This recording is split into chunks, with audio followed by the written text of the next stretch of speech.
bonjour à tous et à toutes. Nous sommes ravis de vous retrouver donc, pour cette dernière semaine de la Semaine nationale de la petite enfance. On vous a proposé toute la semaine du contenu, un podcast au quotidien que vous pouvez retrouver sur notre chaîne YouTube, un premier webinaire qui sera également disponible en replay, animé par Émilie et Juliette sur l'équilibre vie pro, vie perso. Vous avez également des livrets que vous pouvez télécharger, des livrets pour les professionnels, des livrets pour les parents, sur ce thème des équilibres. On a souhaité décliner autour des cinq sens, parce que les équilibres, eh bien, c'est un vaste sujet que l'on peut adresser un petit peu sous l'angle choisi. Donc, c'est l'angle que nous avons sélectionné. Et aujourd'hui, avec Julien, on vous retrouve pour ce webinaire sur la juste distance professionnelle, comment trouver son équilibre. Bienvenue en ce vendredi fin de semaine avec nous. Vous avez un chat qui est ouvert. Si vous avez des questions, vous pouvez réagir. C'est toujours plus sympa. Vous pouvez aussi allumer vos petites vidéos vos caméras, pardon, parce que ça nous permet de voir des visages aussi, ce qui rend aussi l'échange un peu plus humain. Et puis on va parler d'humain, puisqu'on va parler effectivement de vous professionnels, de parents et de familles que vous accompagnez au quotidien et d'enfants aussi, puisque la juste distance, on va voir que ça concerne aussi le rapport que vous avez avec les enfants que vous accueillez chaque jour. Super, merci à vous d'ouvrir vos caméras et puis vous pouvez nous faire un petit bonjour, nous dire qui vous êtes aussi dans le chat qui est ouvert. Comme ça, on va pouvoir aussi échanger avec vous, répondre à vos questions, hein, on est en direct. Et c'est important aussi pour vous de se saisir de ce moment dans le cadre de cette semaine nationale de la petite enfance dédiée aux équilibres. Je crois qu'on a tout dit pour introduire. Alors presque, parce que peut-être, je crois qu'il y a encore des gens qui ne nous connaissent pas. Oui. Alors peut-être qu'il faudrait qu'on se présente. Alors, les petits sages, qui sommes-nous? Bah, vous voyez, derrière les petits sages, il y a trois personnes. Il y a Nelly Forestier, il y a moi, et puis il y a Tommy Forestier. On est présent en France. Moi, je suis basé à Lyon, Nelly du côté de Bordeaux, et puis Tommy est également du côté de Lyon. Aujourd'hui, les petits sages, pour ceux qui ne nous connaissent pas, bah, c'est une histoire qui date. On va fêter nos 10 ans cette année et donc on est accompagné aujourd'hui de plus de 20 salariés au sein de l'entreprise, environ 12, enfin même plus de 20 salariés, hein, à peu Oui. près 12 du côté lyonnais et la même chose du côté bordelais, pour vous accompagner sur les sujets de formation, d'ateliers, de conférences, de parentalité pour les enfants, la petite enfance, l'enfance. On accompagne jusqu'aux adolescents. Et finalement, c'est vrai que le petit sage a grandi avec nous aussi. Oui, tout à fait. Et notre projet, c'est vraiment d'être au cœur de vos pratiques, au cœur de vos métiers sur le terrain. Tous nos experts et nos formateurs, tous les intervenants que vous croisez ont vraiment aussi cette expertise terrain. Toutes nos formations, nos conférences vous apportent des solutions concrètes, pratiques. Ce n'est pas juste de la théorie ou des méthodes comme ça qu'on vous délivre. C'est pas ce qui nous inspire. Aujourd'hui, on aime aussi travailler vraiment en contact avec vous pour répondre à vos questions et puis pour aussi vous apporter des idées, vous éclairer parce que vous savez beaucoup de choses. C'est un métier qui, bien souvent, on le dit, hein, manque un petit peu de valorisation et de reconnaissance, mais on sait que vous connaissez plein de choses et on aime bien partir aussi de ces connaissances-là que vous avez pour construire ensuite tout ce qui concerne l'accompagnement de l'enfant et aussi votre posture, parce qu'on travaille beaucoup dans nos formations aussi sur la qualité de vie au travail, votre posture aussi, vous, est-ce que vous êtes en forme, est-ce que vous êtes en santé, puisque on le sait, hein, quand on prend soin de soi, bah, finalement c'est plus simple de prendre soin des autres, et en l'occurrence des enfants que vous accompagnez. Donc c'est dans cette démarche-là qu'aujourd'hui on a ce plaisir de vous accompagner depuis 10 ans maintenant avec les petits sages. Et puis on remercie les personnes qui nous connaissent, qui nous font des petits coucous sur le chat. Oui. Et puis si vous n'avez pas la caméra, c'est pas grave non plus. Mais voilà, merci d'être là et de, encore une fois, accorder du temps pour vous, pour les familles que vous accompagnez, les enfants, sur ces temps de webinaire et de semaines dédiées à un thème autour des équilibres. Voilà. Donc le replay sera bien évidemment transmis. Un dernier petit mot, c'est pour rappeler que Julien et moi, on est toujours sur le terrain parce que c'est important pour nous. Oui. Voilà, on est bien Mhm. entendu en accompagnement, en gestion de la société, mais on est encore sur le terrain tous les mois, en formation, en accompagnement. Et j'en profite parce que j'ai vu qu'il y avait quelques personnes connectées du côté de la Gironde pour vous rappeler que demain à Darwin, il y a le salon ABC Kids. Mhm. Il y aura une première table ronde en début d'après-midi sur le village, qu'est-ce qu'un village pour être parent. Et en deuxième partie d'après-midi, j'aurai le plaisir de co-animer avec Émilie, notre référente famille, une conférence interactive sur le thème autorité et bienveillance, c'est possible. Vous Et êtes les là, bienvenus à partir de 16 heures. ouais. Et pour parler de terrain, là en ce moment, on est à Paris aussi et on Oui, accompagne tout un réseau de micro-crèches Rémi dans le cadre de sa convention nationale. Et on sera encore à Paris pour celles qui se trouvent aussi dans la région pour le Salon Petit 1 où on a le plaisir d'animer un atelier à 9h30, effectivement aussi sur votre posture d'adulte. Et c'est toujours un plaisir de vous rencontrer dans ces moments-là. Donc oui. venez nous faire un petit coucou sur les stands, au salon et puis après, on se croise en formation, évidemment, ou en atelier, conférence, mais c'est toujours un plaisir de vous avoir et de discuter avec vous de tous ces beaux sujets. Alors pour rentrer dans le vif du sujet, vous pouvez peut-être aussi partager avec nous votre quotidien. Mais ce que l'on s'est dit, c'est qu'il y a des phrases qui reviennent souvent, parce que comme tu le disais, Julien, ça concerne les parents, les enfants, les familles, de se dire que parfois, avec certains parents, par exemple, ça va être compliqué de rester pro pour plein de raisons. L'une des raisons que vous pouvez évoquer, c'est que parfois aussi, vous connaissez les parents en dehors du cadre professionnel. Ou alors, même si vous ne les connaissez pas directement, ils peuvent être vos voisins, vos enfants sont dans la même école, donc il y a d'autres liens qui se créent. Et c'est vrai qu'ensuite, au sein de la structure ou quand vous êtes à domicile, c'est pas la même chose pour pouvoir rester professionnel, en tout cas professionnel comme vous l'entendez, parce que vous le savez, avec Julien, comme tu le disais, on n'arrive jamais avec des formules toutes prêtes et Mm, être professionnel, il peut avoir autant de définitions que de personnes connectées aujourd'hui. tout à fait. Bonjour Karine, oui, pas de souci, vous aurez accès, comme le disait Nelly, au replay.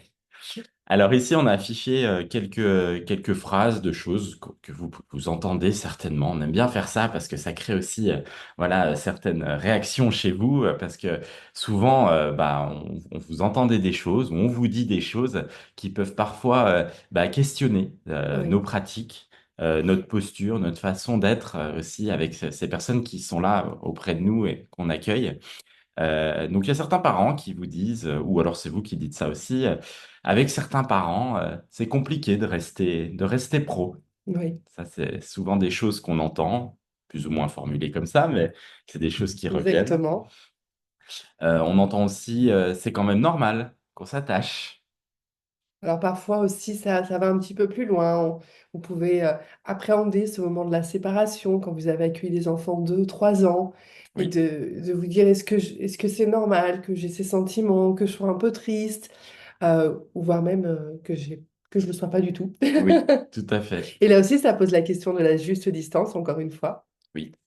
Et sur ce sujet, moi, ça me fait penser aussi quand on aborde les besoins. Oui, Et à un moment donné, on abordait les besoins avec les familles dans le cadre d'accompagnement parentalité et on parlait d'amour, vous voyez, on a ce besoin d'amour. Et puis avec les pros, on parle, on tempère un petit peu, on parle d'affection. Et parfois, il y a des pros qui nous disent, mais finalement, affection, amour, est-ce que j'ai le droit? Est-ce que... Donc, on est toujours un petit peu sur cet équilibre comme ça, de se dire, voilà, est-ce que j'ai le droit? est-ce que je Est-ce peux? que je peux? Est-ce que j'ai le droit d'être dans des sentiments comme ceci? Nous, ce qu'on aime bien dire, c'est, on a le droit aussi d'être humain. On a le droit de montrer aussi nos émotions, d'en parler, de les vivre, de les accompagner. Et bien souvent, dans ces sujets-là, aussi de casquette, parce qu'il y a ce truc de la Oui. casquette, là, je suis dans ma casquette pro, là, je suis dans ma casquette perso, je m'autorise à faire ça, mais là, je suis pro, donc je le fais pas. Et il y a souvent plein de choses comme ça, et je trouve que ça devient vite une usine à gaz, ou en tout cas, on se pose beaucoup trop de questions parfois que juste se dire, allez, je vais vivre la chose telle qu'elle arrive comme ça en moi, et l'instinct est plutôt bien fait, le corps parle. Donc c'est aussi, on le verra après, s'autoriser à être aussi dans parfois ces formes de ressenti-là, les accepter. Et puis, il y a aussi les collègues. Ah oui. Comment est-ce qu'on va gérer la relation entre collègues? Mm, Donc, c'est vrai qu'on vous accompagne beaucoup en formation sur ce sujet-là, notamment sur mieux communiquer pour mieux travailler ensemble. mm, Parce que les collègues, c'est un petit peu pareil. Tu parlais d'amour. Est-ce qu'on est là pour s'aimer, pour ne pas s'aimer? On est là en tout cas pour travailler ensemble et ne pas oublier ce qui nous rassemble tous et toutes, c'est-à-dire le développement, le bien-être et la bienveillance envers l'enfant. Et Mm. je pense que quand on repositionne le sujet vraiment ici, ça permet aussi d'ajuster les relations. Bien entendu qu'on ne vient pas au travail pour se faire des amis, mais bien entendu qu'on s'y fait quand même des amis parfois. Et puis parfois avec d'autres personnes, bah, ça passe un petit peu moins. Et c'est de se dire comment est-ce que malgré tout, on va garder un cadre professionnel, parce qu'encore une fois, bah, c'est extrêmement important aussi, parce que Mhm. vous le savez, les enfants ressentent nos émotions. Et on a le droit de leur montrer Mm. qu'il y a des jours, ça va ou ça va un petit peu moins. Mais en tout cas, ce qu'on doit leur montrer aussi, c'est la notion de respect. Parce que je pense qu'avec tous ces sujets-là, il y a des valeurs fondamentales qui ressortent, qui sont le consentement, que sont le respect, que sont la bienveillance, que l'on que l'on affiche souvent dans les valeurs Mm. de la petite enfance et qui bah, peuvent être réellement incarnées par notre posture envers les autres, encore une fois, envers ses collègues, envers les parents et envers les enfants. Et puis ça me fait aussi penser à la formation management que l'on anime, où parfois aussi on travaille avec vous, les responsables, les RT, et même ça arrive aussi en relais, où vous nous dites, alors en plus, il y a pas vraiment de relation hiérarchique, donc c'est pas vraiment évident, et vous allez nous dire parfois, ben, j'ai du mal à dire non, Mm. j'ai peur qu'on ne m'aime pas. Voilà, vous nous Mm. livrez aussi ce verbatim qui est très fort, et là encore une fois, ben, c'est de se dire, euh, c'est pas ce que l'on doit attendre de l'équipe, qu'elle vous apprécie, c'est humain. On n'a pas envie d'arriver dans un lieu et de se dire voilà, qu'on n'est pas apprécié, mais c'est de repositionner aussi qui on est, et ça va faire partie d'un des volets sur lesquels on va réfléchir ensemble ce matin. Encore une fois, si vous avez envie de réagir, hein, faites-le. Le chat est ouvert et ça vous permet aussi de parler, de partager aussi avec le groupe un petit peu vos expériences par rapport à tout ça. Donc, c'est une présentation en 3 temps que l'on va vous proposer. Et la première, c'est comment comprendre la juste proximité. Donc, je vais laisser Julien développer, mais c'est un petit peu, vous savez, ça a fait écho à ce moment, à cette période de l'histoire où on s'est dit, tiens, il va falloir que les femmes aillent travailler. Mm. Alors, on va pas parler de ce sujet-là aujourd'hui parce qu'il est complexe. Et puis, il faut mettre de la distance avec son enfant. Il faut Mm. pas trop l'aimer, il faut pas trop l'accompagner, il faut pas trop, faut pas trop, faut pas trop. Mm. Et puis, quelques années après, on s'est dit, c'est peut-être pas très juste. Maintenant, on va parler de maternage proximal. En fait, on va juste parler de vie et de ce Mm. qui est réel et de proximité. Oui. Et effectivement, vous voyez, on a barré ce mot distance. Mais en fait, ce mot distance, on l'entend beaucoup. Et c'était aussi une manière pour nous de provoquer la discussion, l'échange. Et aujourd'hui, on a envie de transformer ça en quelque chose de positif.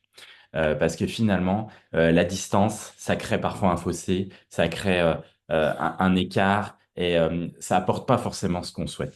Alors que si on parle de proximité, et vous savez, en France, mais nous, on n'arrête pas de le dire, hein, on est toujours...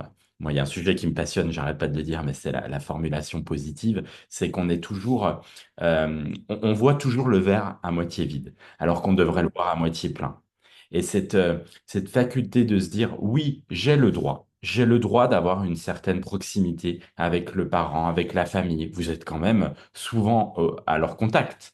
Vous les voyez presque tous les jours. L'enfant, n'en parlons pas, parfois vous le voyez plus que les parents eux-mêmes. Et on a le droit de parler. Nous sommes des êtres humains. S'il vous plaît, avec l'arrivée de l'IA et de tous ces robots et de toutes ces choses, gardons, et nos métiers le permettent, ce côté humain aussi. Et c'est pour ça qu'on voulait aujourd'hui vous parler de juste proximité. Et on est dans un métier de relation, Mm. dans un métier, comme tu disais, d'humain, de relation. Et parler de juste proximité, bah, c'est parler de 3 points qu'on va développer ensemble. C'est comment justement être engagé dans la relation et non pas comment, encore une fois, prendre sa distance, Mm. sans pour autant avoir une confusion des rôles. Donc j'en parlais, hein, être à la bonne place, ne pas être en effet dans une place peut-être. Je pense que la question, c'est de la familiarité. Mm. C'est-à-dire que là, en effet, la familiarité n'a pas sa place. Et encore. Mm. Là, je pense, je l'ai vu en crèche, mais aussi des assistantes maternelles qui nous disent, alors là, je sais que je vais peut-être faire réagir quelques animatrices de RPE, je vais au mariage des parents, on prend l'apéro. En fait, tout dépend de comment on le vit. Fondamentalement, c'est sûr qu'il est nécessaire d'avoir une posture professionnelle, une proximité Mm. professionnelle. Mais après, j'ai envie de dire, il n'y a pas de règle, il n'y a pas de... C'est tout à chacun et ça va dépendre de la posture que la personne va t'adopter. Alors, je comprends qu'il soit parfois nécessaire de Mm. transmettre un cadre, parce que le problème, c'est que si on laisse parfois la porte ouverte à cela, si la Mm. personne n'a pas la bonne posture, elle peut aussi très vite se trouver dépassée dans un rapport qui ne lui appartient plus trop avec les parents. Donc, je ne suis pas du tout en train de dire que c'est la règle, mais on est plutôt en train de dire qu'il n'y a pas forcément de règle et qu'il faut vraiment repartir de l'humain et de tout à sa fait. posture et de sa maturité. Et puis, comment est-ce qu'aussi on va préserver sa place et celle de l'autre. Tout est question d'équilibre. Et encore une fois, c'est le Exactement, sujet de la c'est le semaine. sujet de la semaine. Mais C'était bien trouvé. oui, et chez les petits sages, on a toujours eu ce discours de jamais être dans un extrême. C'est-à-dire que oui, Oui. parfois, il faut savoir se protéger avec les familles. Et puis parfois, il faut savoir aussi s'autoriser à faire des choses qui ne sont pas toujours acceptées par une norme, une société, mais c'est OK de faire ces choses-là. Et ça, c'est vous qui le décidez. Et c'est pas quelqu'un qui vous dit, oui, dans ce cadre-là, vous pouvez changer, bien sûr, hein, partager, mais ça part de vous quand même. Donc, mais c'est intéressant de l'entendre et de se dire, oui, j'ai cette possibilité-là quand même qui s'offre à moi. Donc, sur l'engagement, être engagé dans la relation, qu'est-ce qu'on vous dit? Eh bien, ça passe par plusieurs choses. C'est regarder l'enfant, c'est écouter un parent, c'est être disponible pour un ou une collègue, et c'est être aussi touché parfois. Donc, ça rejoint tout ce qu'on vous dit. Avoir des émotions. C'est les émotions. Être touché, on parle d'émotions, hein. Ouais, Soyons précis dans nos termes c'est gentils. ça. Et on parle aussi de sensorialité, je dirais. C'est-à-dire que, vous voyez ici, tout ce qui est mobilisé, c'est notre corps, c'est nos sens. Donc, c'est aussi avoir ce regard attentif, ce regard posé, cette écoute. Et quand on parle d'écoute, attention, c'est une vraie écoute, hein. C'est comme on dit, c'est l'écoute empathique, c'est l'écoute active. Mais c'est Mhm. mobiliser les sens qui font de nous ces êtres humains. C'est mobiliser tout ce qui est vraiment perceptible en fait en nous, et heureusement que ça existe, pour aussi être dans une relation qui est la plus juste possible. Donc, on vous le dit, on ne peut pas accompagner sans implication émotionnelle, sinon on devient distant et la relation perd sa qualité. Et ça, on le voit, nous, quand on traite ce sujet des émotions qui revient souvent, et puis dans notre formation qui développe vraiment tous ces sujets passionnants, on se rend compte que dans certaines cultures, par exemple, on n'est pas tous au même stade. Et attention, la France n'est pas la championne Oh non, des émotions. pas du tout. Mais à l'inverse, il y a certains pays où quand on cache, quand on masque tout ça, ben, on se rend compte que la relation, bah, c'est compliqué avec l'autre. C'est-à-dire qu'il va toujours avoir un espèce de, je sais pas, une bulle entre les personnes, mais qui est difficile à franchir. Alors, je dis pas qu'il faut toujours être très proche et puis tout partager et tout dire, mais il y a une sorte de minimum qui est nécessaire par rapport à ces émotions. Et quand on a compris à quoi elles servent, les émotions, et ça, vous le voyez en formation, bah, souvent, on franchit un cap quand même. On se dit, oui, je peux m'autoriser à être qui je suis, et en enlevant tous les stéréotypes aussi, Bien hein, parce sûr. qu'alors là, il y en a plein. Mais si je m'autorise à parler aux parents d'un état de tristesse que j'ai en ce moment, bah, souvent, ça va amener d'autres choses dans la relation avec eux. Et avec vos collègues, c'est pareil. Attention, le petit bémol, les personnes qui sont en face de vous sont pas vos thérapeutes. Et parfois, il faut aussi garder ce juste milieu, encore une fois, cet équilibre, de dire les choses, mais avec une certaine contenance aussi. Et les enfants non plus, hein, ne sont pas vos thérapeutes. Parce que souvent, ce qu'on voit, c'est que quand On on ne fait pas ce métier s'autorise à parce qu'on aime dire, les enfants. et quand Pas on, seulement. Et quand on s'autorise à dire les choses, souvent on dit bah c'est bien d'exprimer votre ressenti auprès des enfants quand vous avez eu, enfin aujourd'hui c'est difficile, etc. Mais pour autant, il faut aussi savoir les préserver et en connaître les limites. C'est-à-dire que ils sont pas là pour tout accueillir non plus. Ça reste des êtres en construction et pour les adultes c'est pareil. Donc, vous voyez, cet équilibre-là, dans la relation, il se joue aussi au travers de nos émotions, et ce qui fait de nous, encore une fois, ces beaux êtres humains. Et pour ajouter une notion aussi sur cet engagement, je voudrais quand même revenir sur ce que tu viens de dire, sur le fait que les enfants ne sont pas là pour recevoir. Mm, Parfois, des professionnels nous confient, ah, moi, ça me fait du bien quand j'arrive, ils me font un câlin. mm, Euh, C'est toujours à mettre en perspective. Encore une fois, d'un point de vue humain, on comprend, mm, mais il faut pas que ce soit, comme tu l'as dit, d'une certaine façon, bon, on galvaude un peu le mot, mais mm, thérapeutique. mm. Il faut vraiment que ce soit dans quelque chose de sain, de serein, et un consentement également, bien évidemment. Bien sûr. Et un autre point, quand on parle d'être engagé dans la relation, c'est vrai qu'aujourd'hui, dans le quotidien, que ce soit en structure ou pour les assistantes familiales, assistantes maternelles, dans le quotidien, on est souvent dans la gestion. Mm, Et par exemple, quand un enfant pleure, on va être dans la gestion. On mm, l'explique beaucoup, hein. Vous pouvez regarder le dernier post qu'on a publié sur les réseaux sociaux, justement, et notre article. On mm. ne gère pas les émotions, on les accompagne. Et c'est de se dire que quand un enfant pleure, on va pas juste gérer la situation. On va prendre le temps de se mettre à sa hauteur. Et quand on parle de hauteur, c'est pas que physique, c'est aussi psychique. Et de réaliser que quelque chose se passe. Être engagé dans la relation, c'est ça aussi. Et ça, on le travaille beaucoup en termes de communication. Et c'est pareil avec les parents. Les parents, quand ils vous confient quelque chose, ils n'attendent pas forcément une solution de vous. Les collègues, quand elles vous confient quelque chose, elles n'attendent pas forcément une solution de vous. Et d'ailleurs, on échange souvent avec vous sur le fait de demander ce qu'attend l'autre. Mm. Et en revanche, ce que les personnes attendent, si elles se confient à vous, ce qui est évident, c'est qu'elles attendent de l'écoute. Mm. Et parfois que de l'écoute. De pouvoir, comme on le dit parfois un peu simplement, vider leur sac. Mm. Et quand c'est vous qui avez besoin de le faire, tu le disais, s'assurer aussi que la personne soit émotionnellement disponible en face. Et ça, ce Mm. sont des choses qui se travaillent, qui s'apprennent. Mais être engagé dans la relation ne veut pas dire trouver une solution à tout sujet, à toute question pour l'enfant, le parent et mes collègues. Et pour vous. Parce qu'il y a aussi une relation avec vous-même. Et c'est d'abord commencer par s'écouter et écouter justement les émotions que l'on peut vivre. Donc ça, c'est le premier point. Le deuxième point, c'est d'éviter la confusion des rôles. Parce que quand on est trop engagé, on va glisser finalement dans quelque chose sans s'en rendre compte. Ça veut dire qu'on va se sentir responsable à la place des parents. Et là, vous allez être surinvestir votre métier. C'est quelque chose qui est frustrant hein, parfois. Et vous nous le livrez beaucoup parce qu'on voit des choses, on observe des enfants, on a envie d'en parler aux parents. Et puis, bien souvent, on entend, non mais le parent ne m'écoute pas, le parent n'en a rien à faire, Mm. euh, vous n'en savez rien. Enfin, souvent, nous, c'est ce qu'on répond, vous ne savez pas. C'est pas parce que le parent fait mine d'écouter Mm. que, au fond de lui, peut-être ça le travaille, il y réfléchit et il est peut-être pas dans la même dynamique que vous. Mm. Et suivant le sujet qui peut être plus ou moins grave, il lui faut peut-être du temps. Donc, vous n'êtes pas là pour sauver les enfants. Vous n'êtes pas là pour devenir un confident d'un parent et ni mélanger le pro et le perso. C'est pour ça ce que je vous disais tout à l'heure sur l'apéro, pour prendre cet exemple qui est récurrent. euh, Ça peut être anecdotique et encore une fois, je pense que ça dépend de la posture et de la maturité. Je parle ici de maturité Mm. professionnelle. Mais néanmoins, il faut faire attention qu'il n'y ait pas cette confusion. Parce que bien souvent, vous nous dites, je suis aussi psychologue, vous le serez toujours un petit peu. euh, Enfin, psychologue, bon, c'est un véritable métier, mais en tout cas, vous serez toujours à l'écoute et il y aura toujours cette attente-là, cette attente-là de la place des parents, de la part des parents, pardon. Mais c'est aussi de savoir où est-ce que moi j'ai envie d'aller. Parce que par ailleurs, on travaille beaucoup dans les transmissions. Mm. Vous le voyez peut-être quand vous êtes assistante maternelle, vous avez moins de choix. Mais c'est vrai qu'en équipe, en structure, on sait qu'il y a des personnes face à des situations un petit peu conflictuelles. Elles n'ont pas envie d'être là en fin de journée. Alors elles le font, hein, mais Mm. c'est compliqué pour elles. Et donc il faut les accompagner. Parce que recevoir toutes ces émotions des parents en fin de journée, quand vous avez déjà vécu une journée euh, où vous ne vous amusez pas, n'est-ce pas? Vous prenez du plaisir dans votre travail.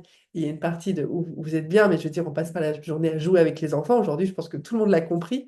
Et ce sont des métiers qui sont vraiment prenants en termes d'énergie psychique et physique. C'est vrai que parfois, même vous, c'est peut-être pas évident d'affronter un parent. Et donc, c'est là où on travaille son équilibre, sa juste distance, sa juste proximité, trouver cet équilibre-là entre les deux, en se disant, je peux être une écoute attentive, mais je peux aussi dire aux parents, j'entends ce que vous êtes en train de me dire, cependant là, vous voyez, j'ai d'autres parents à accueillir, à quel moment est-ce que vous seriez libre, peut-être demain matin ou en fin de journée, pour pouvoir aussi permettre à l'émotionnel de redescendre un petit peu Mm. et de traiter la situation plus sereinement, sans prendre ce risque de glisser finalement dans la confusion des rôles.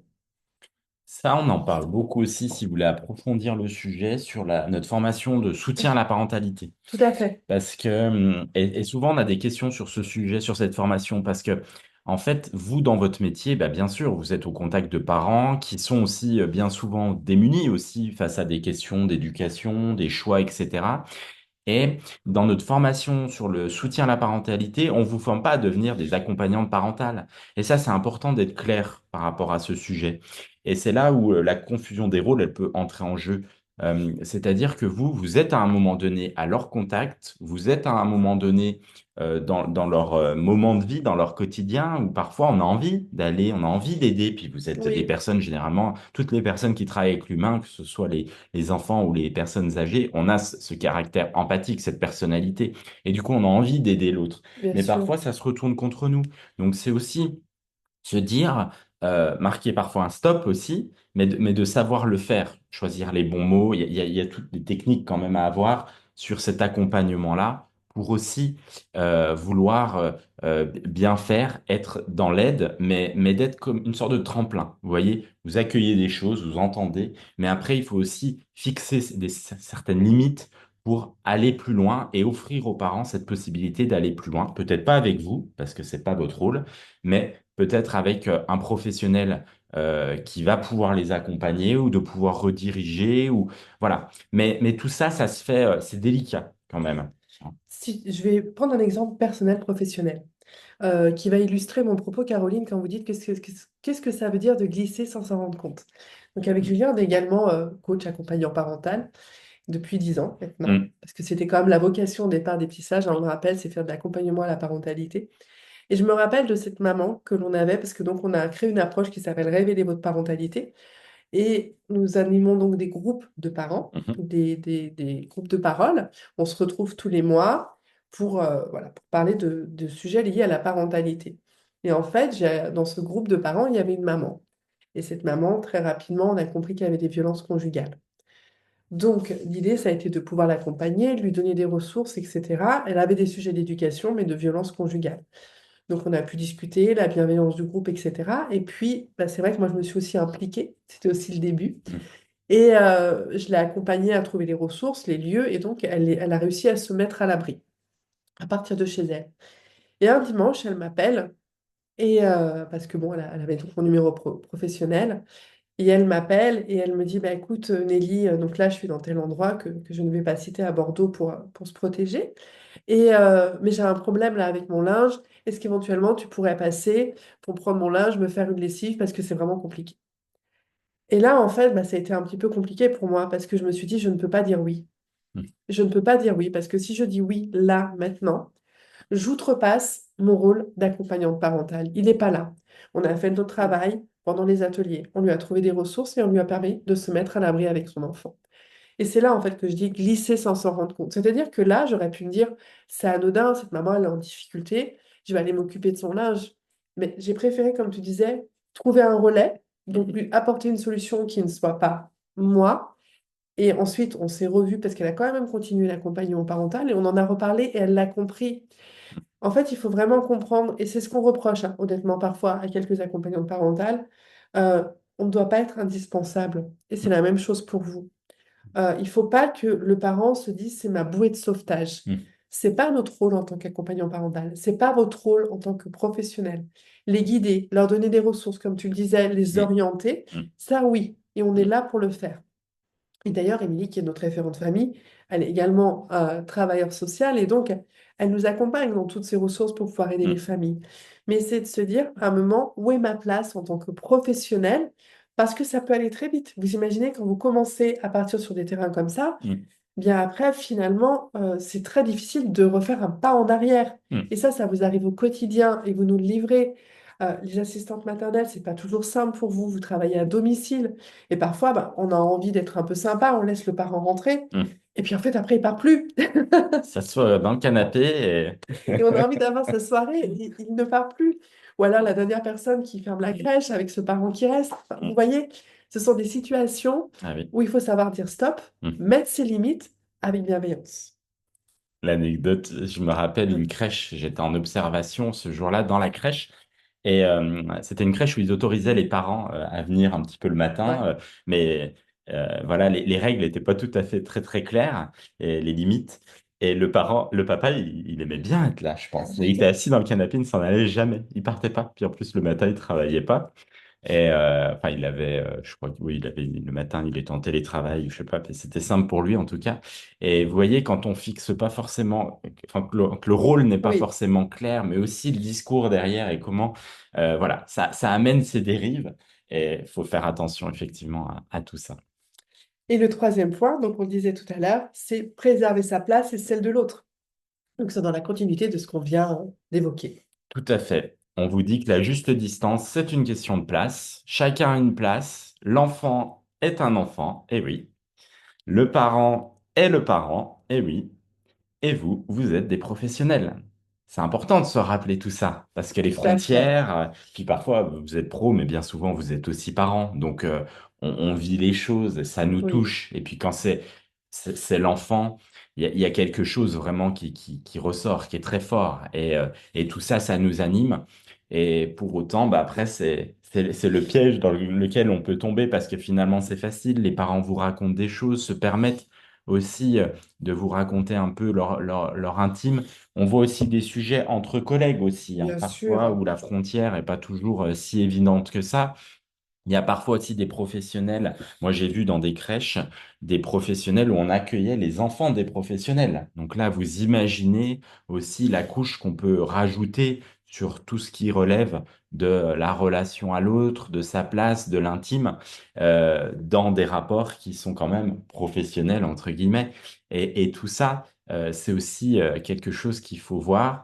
Et C'est pour ça que là, justement, comme tu disais, on est encore dans l'équilibre. oui, C'est ça qu'on a repositionné le mot distance c'est ça. pour que à chaque fois, vous voyez, c'est ce point entre la proximité et la distance. Oui, Où est-ce que je me situe? oui. Ça ne veut pas dire être froid, ça ne veut pas dire couper la relation, ça veut pas dire que ça ne nous touche pas, mais Mhm. ça veut dire peut-être que ça ne nous concerne pas. Oui. Et je pense qu'il faut aussi être vigilant à se dire ça me concerne pas. Et les parents ont besoin de ce cadre sécurisant.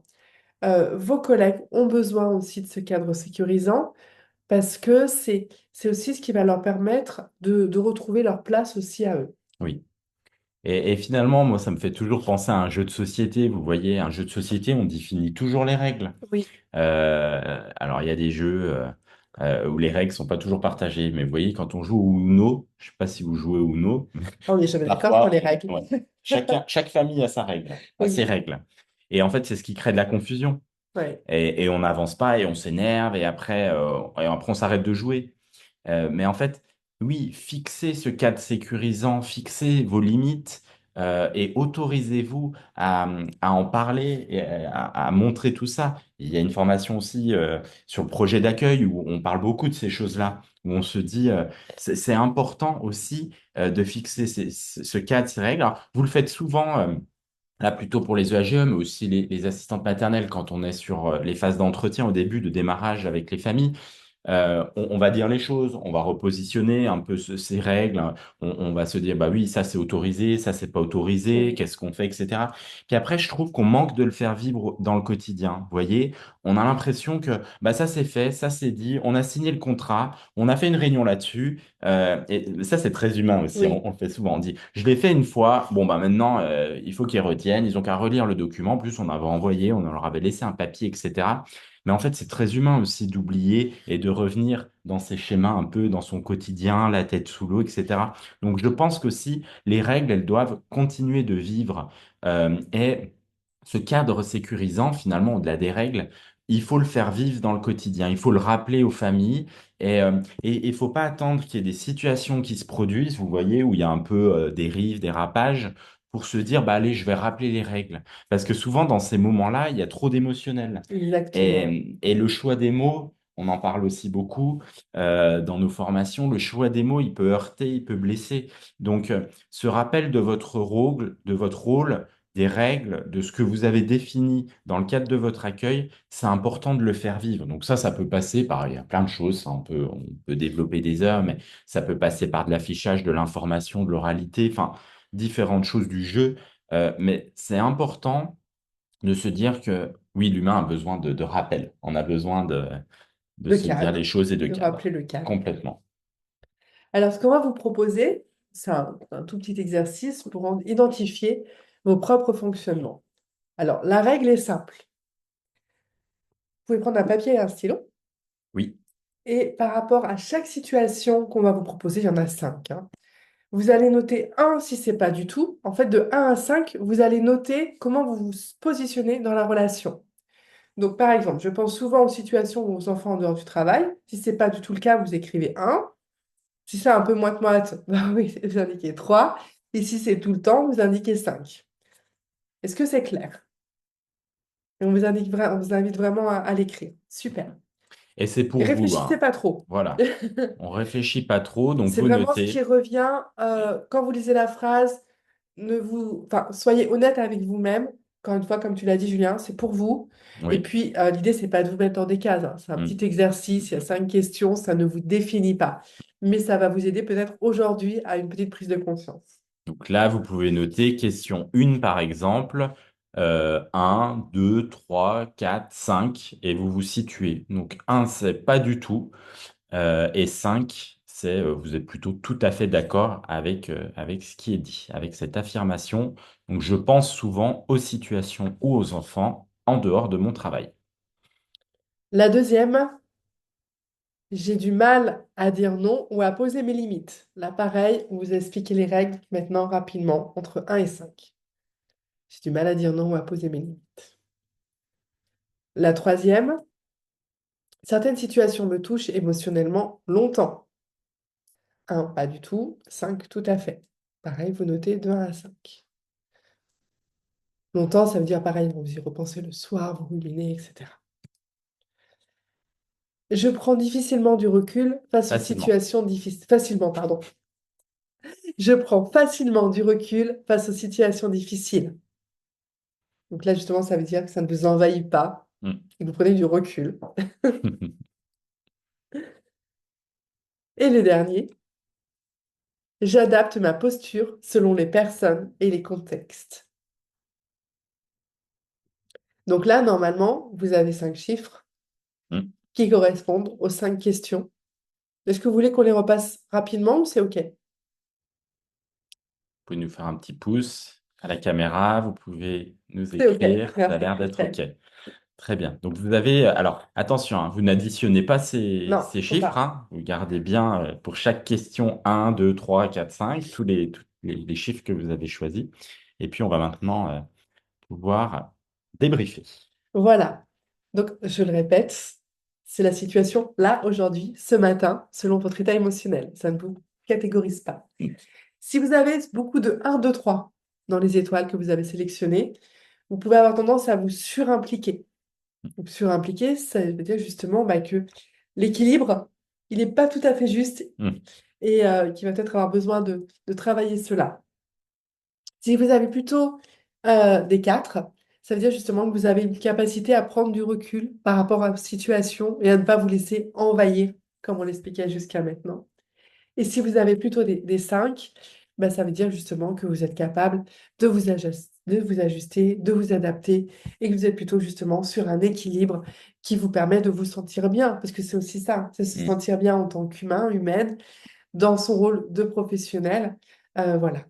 Donc, c'est juste pour vous donner encore une fois une tendance, c'est pas des étiquettes, ça peut varier. Et puis c'est aussi pour vous donner quelques petits éclairages envers vous-même et envers les situations. Est-ce que ça vous parle un petit peu? Oui, on voit Christelle qui acquiesce. Souvent, on aime bien faire ça. C'est-à-dire que l'autodiagnostic, au-delà de se mettre dans des étiquettes ou c'est aussi parfois, parce qu'on se connaît, puis personne Oui, d'autre on ne se vous connaît mieux que connaît, nous. voilà, que vous.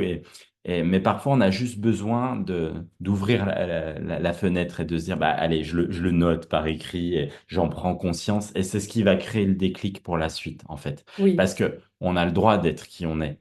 Après, travailler sur soi, oui, c'est important, mais parfois, pour certaines personnes, il faut passer des caps et c'est important aussi de se dire, bah, allez, je fais mon auto-analyse parce que oui, adulte, on est aussi toujours dans le feu de l'action, la charge mentale, on est toujours dans exactement. la suite de préparer ce qu'on doit faire pour après. Mais juste prendre un temps pour soi et se dire, là, je vais réfléchir à qui je suis, comment je fonctionne, bah, ça va me Oui. permettre de poser les bases pour pouvoir bien avancer après. Donc, on voit que ça réagit un petit peu par rapport à cet autodiagnostic. Et les personnes qui le font en replay, donc j'espère que vous avez bien pris le temps aussi Oui, de prendre chaque question. Et puis, n'hésitez pas même à le refaire peut-être dans quelques temps. Et oui, comme tu le dis, Julien, c'est vrai que l'écrire, c'est l'accepter, ou en tout mm, cas, c'est le voir. oui, Et puis, petit à petit, à la phase d'acceptation, c'est quelque chose qu'on utilise beaucoup en accompagnement mm, parental ou en formation. Et de toute façon, si on ne prend pas conscience de la situation nous rattrape toujours. Elle va nous rattraper avec de la fatigue. Elle va nous rattraper avec un système immunitaire qui va être un petit peu moins performant. Donc c'est pour ça que c'est important de s'occuper de soi. Moi, j'aime vraiment beaucoup cette idée que nous rappelle Thomas d'Azenbourg dans toutes ses rencontres, qui est qu'au quotidien, on prend une douche. Et que de la même façon, au quotidien, il faudrait également prendre une douche psychique et se prendre ce moment avec soi et pour soi, et si possible même plusieurs fois par jour, pour se dire, là, comment je vais? C'est pas s'auto-centrer sur soi, parce qu'il y a aussi cet équilibre à trouver hein, aujourd'hui qui est un petit peu galvaudé avec le développement personnel qui finalement, ce développement personnel, bah, il empêche un peu de s'ouvrir aux autres parfois. Mais c'est plutôt de se dire comment je vais et s'autoriser à ça. Et c'est pas pour se victimiser, mais plutôt pour se mettre en marche. Mm, Dire, bah, mm, là, c'est vrai qu'en ce moment, avec cette famille, et c'est jamais trop tard. Que je vous mm. disais, l'exemple que je vous prenais tout à l'heure, même si je l'avais fait, j'aurais pu rattraper. Il y a toujours un moment où on peut rattraper. Avec cette famille, avec cette collègue, avec cet enfant, en ce moment, ça déborde un peu. Eh bien, moi, je le sais, je l'ai posé et j'en ai pris conscience. Et j'en parle avec mes collègues, j'en parle avec l'animatrice de RPE, j'en parle lors d'analyse de pratique.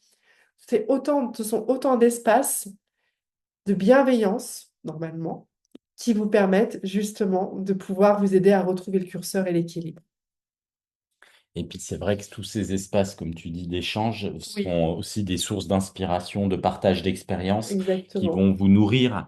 Parce que parfois, alors on le voit beaucoup pour les assistantes maternelles, mais en structure AJE ou autre, on est souvent aussi touché par des Oui, métiers où parfois il y a une solitude qui peut aussi s'installer parce que, vous voyez, alors chez les assistantes maternelles, c'est assez clair et visible parce qu'elles sont seules, même si voilà, il y a les collègues, il y a le RPE, il y a tout un écosystème, mais dans les structures, ça existe aussi, parce bien qu'avec sûr.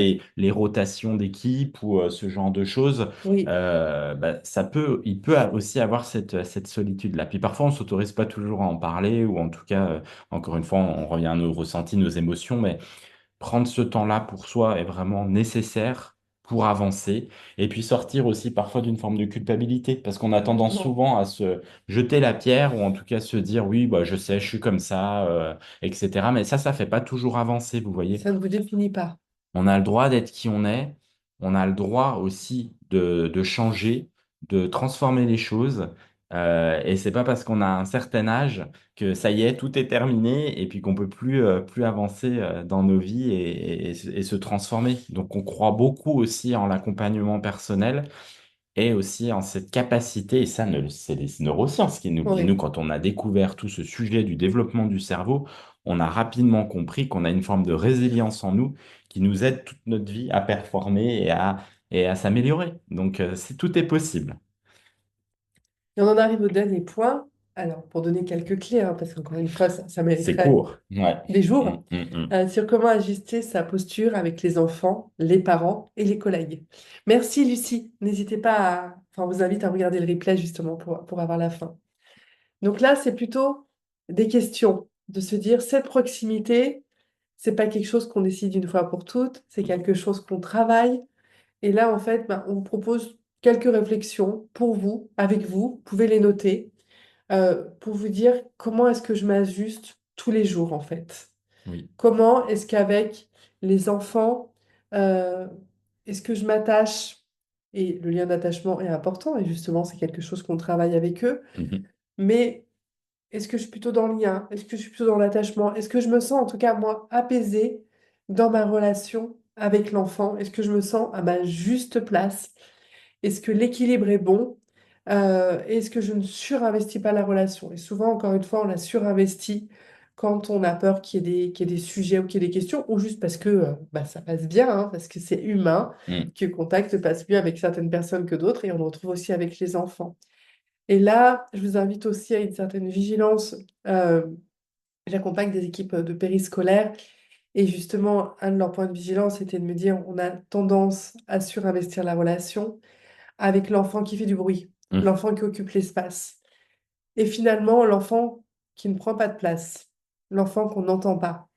Eh bien, celui-ci, c'est humain, malheureusement, mais on va Mm. peut-être moins investir la Mm. relation, alors qu'il a tout autant de besoins.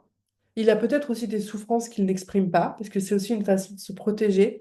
Mm. Et donc, c'est de se dire vraiment, avec les enfants, est-ce que je suis à ma place, quel que soit leur tempérament, leur comportement au quotidien, est-ce que je suis au bon endroit? Mm. Ouais, c'est important. On a le droit d'avoir des feelings différents d'un enfant à un Tout autre. à fait. des personnalités, mais pour autant, dans la relation et la juste relation, ça va être de quand même rééquilibrer. Et Oui, parfois, ces enfants, comme tu dis, sont un peu oubliés ils ont tout autant besoin. C'est pas parce qu'ils sont calmes, réservés ou de côté ou ils sont il se sages cache un peu parfois. et voilà Ouais, que votre attention n'est pas importante. Bien au contraire. C'est des enfants qui ont les mêmes besoins que ceux qui sont plus extravertis ou plus tout à fait. présents ou plus bruyants ou ce que vous voulez. Euh, et c'est vrai que c'est pas toujours aisé, mais il faut parfois juste rééquilibrer un peu les choses. Complètement. Et pour autant, les sentiments à l'intérieur de ça peuvent être tout à fait différents. Voilà. Et puis il y a cette notion, je voudrais quand même rajouter, revenir sur la notion de consentement, on l'a évoqué tout à l'heure, le câlin, le bisou. On va pas vous donner une réponse, enfin, je pense pas qu'il y ait encore une fois de réponse toute faite à ces sujets-là, mais Mhm. en tout cas, c'est le sujet du consentement qui est important. C'est Mhm. sûr qu'un enfant qui vient vers vous, qui a besoin d'un câlin, c'est différent de la pro qui demande un câlin à l'enfant. Et ça, par contre, ça questionne. Mhm. C'est pas à nous, en tant que professionnels, d'attendre un câlin de l'enfant. Mais si l'enfant vient, bien entendu, qu'on ne va pas le rejeter, ça fait partie de ses besoins. Mais il y a encore une histoire de posture, d'équilibre et de consentement qui sont très importantes. Ajuster sa posture, ça passe aussi avec les parents, évidemment. Et puis là, la question qui se pose, c'est est-ce que je suis dans l'accueil de ce que le parent me dit, me raconte, souvent sur ces moments de transmission? Est-ce que je suis dans une forme d'implication personnelle? Et à quel degré? Rappelez-vous cette question, est-ce que j'y repense le soir, quand voilà, la famille n'est plus là, ou quand je suis plus sur mon temps d'accueil, ou quand je suis plus avec l'enfant? Euh, donc, c'est important aussi de retrouver cette implication que vous avez avec les parents, mais toujours d'être quand même dans une forme de protection aussi pour vous. Et aussi, comme on vous le disait, de respecter votre champ d'action. Mm. C'est-à-dire qu'à un moment donné, ça passe aussi par ce rappel des règles. Est-ce que vous le faites? Prenez des situations qui vous appartiennent. Je pense que ça, c'est ce qui va vous aider aussi. Et essayez de décortiquer. Vous dire, bah là, à ce moment-là, peut-être que avec le parent, je me suis senti très impliqué parce que j'ai vu que le parent était très touché par, je sais pas, bon, on va prendre l'exemple qui revient tout le temps, la morsure, mais je l'ai senti vraiment très touché par ça émotionnellement. Moi-même, ça m'a touché les neurones miroirs, hein, Ouais. par effet voilà, miroir. Et dans ces moments-là, comment j'ai été? Est-ce que ça m'a poursuivi une fois que le parent est parti? Est-ce que j'ai ruminé? Est-ce que je suis revenu vers eux? Ou est-ce que j'ai su aussi, à un moment donné, me détacher parce que je connais le sujet, je sais ce que c'est que le développement de l'enfant et je sais que la morsure, bah, ça intervient à un moment de vie, dans des étapes de développement. Mais comment je me suis positionné avec le parent, la famille, comment je me suis protégé. Puis il y a plein d'outils en fait qui peuvent aussi vous aider justement à faire cette transition. Je pense que quand on quitte les familles, quand on sort de son cadre professionnel, c'est bien aussi de trouver votre outil, celui qui va vous aider aussi à vider un petit peu tout ce qu'on accumule par rapport à cette journée que vous avez vécue avec l'enfant, avec la famille mais de trouver ce moment de transition qui va vous aider aussi à passer à autre chose. Ça, c'est important aussi de le Ça me trouver. fait penser à un retour d'expérience aussi d'une formatrice qui accompagnait des assistantes maternelles sur le sujet de la communication avec les familles. Hum, Et en fait, elle a eu un cas à traiter directement d'une assistante maternelle qui recevait un SMS des hum, parents le week-end. Et en fait, le SMS est arrivé pendant la formation. hum, Et donc, bah, typiquement, l'assistante maternelle a dit, bah voilà. Et là, on fait quoi? Et on fait comment? Et ça a été super parce qu'il y a eu la dynamique de groupe en toute hum, bienveillance qui s'est mise en place pour se dire, bah, c'est un sujet en effet que certaines d'entre nous peuvent retrouver. hum, Et bah, en fait, le téléphone, il y a certaines heures, il est éteint. Et d'autant plus que certaines assistantes maternelles, ça j'avais eu le cas lors d'une intervention dans un RPE, le parent avait tendance à faire ça. hum, Et un jour, il y a eu un sujet et l'assistante maternelle l'a fait. hum, Eh bien, elle s'est fait réprimander par les parents, avec un rappel à l'ordre. C'est-à-dire que le hum. parent lui s'autorisait à envoyer un SMS à 21 heures, mais quand ce fut le cas dans Effet l'autre inverse. sens, parce qu'elle avait pensé à quelque chose d'important d'un point de vue médical dans la journée sur l'enfant, ça lui a été reproché. Donc, pensez aussi à ce cadre, comme tu Hum, disais, aux limites. Et c'est vrai que le téléphone, c'est quelque chose de très fréquent. Et ça nous permet de faire la transition avec les collègues, parce que alors c'est exactement la même chose avec les responsables de crèche, quand vous avez ce fameux message du dimanche ou du lundi matin, et où vous nous dites, bah, il faut bien que je le traite, et là on travaille ensemble. Qu'est-ce que ça va changer fondamentalement de le traiter dès le dimanche? Mm, Parce que dans tous les cas, vous n'avez pas toujours le droit, normalement vous n'avez pas le droit d'ailleurs, mais d'appeler les mm, collègues pour venir faire le remplacement. Ça va peut-être vous permettre, vous, de vous réarranger personnellement, parce que vous savez que vous allez devoir faire l'ouverture. Mais c'est comment est-ce que moi, là, je protège ma vie pro et ma vie perso? mm, Et est-ce que j'accepte ça? Et est-ce que j'accepte de ne pas avoir de téléphone professionnel? Et de potentiellement, parce que c'est votre besoin, de garder votre téléphone allumé la nuit et que vous soyez obligé, et ça c'est vraiment quelque chose qu'on vous invite à chaque fois à travailler avec mm, votre direction, parce que j'ai une professionnelle qui m'a dit, moi je garde mon portable la nuit parce que j'en ai besoin, bref, c'est son sujet personnel. mm, Eh bien, quand elle reçoit un SMS à 3 heures du matin d'une collègue, mm, c'est anxiogène mm. pour une absence le lendemain matin. Donc, vous voyez, c'est vraiment des limites qui sont nécessaires de poser dans votre posture pour se dire, bah, où est la distance, où est ma place et comment je le gère. Et on peut reprendre le contrôle hein, de tous Toujours. ces outils, téléphones qui sont très intrusifs, mes mails, etc. Je pense qu'il y a un vrai sujet de société. Ça, on en parle sur notre Oui, formation sur l'impact des écrans dans nos vies. Et on a cette possibilité-là de programmer des choses, de couper, de stopper les notifications sur des temps, de mettre de côté aussi ce téléphone. Vraiment, ça fait du bien. Faites-en l'expérience. Mettez un petit peu, profitez là, c'est bien le week-end. oui. Profiter vraiment pleinement d'être dans cet instant présent et de couper ces choses-là. Ça va beaucoup vous aider.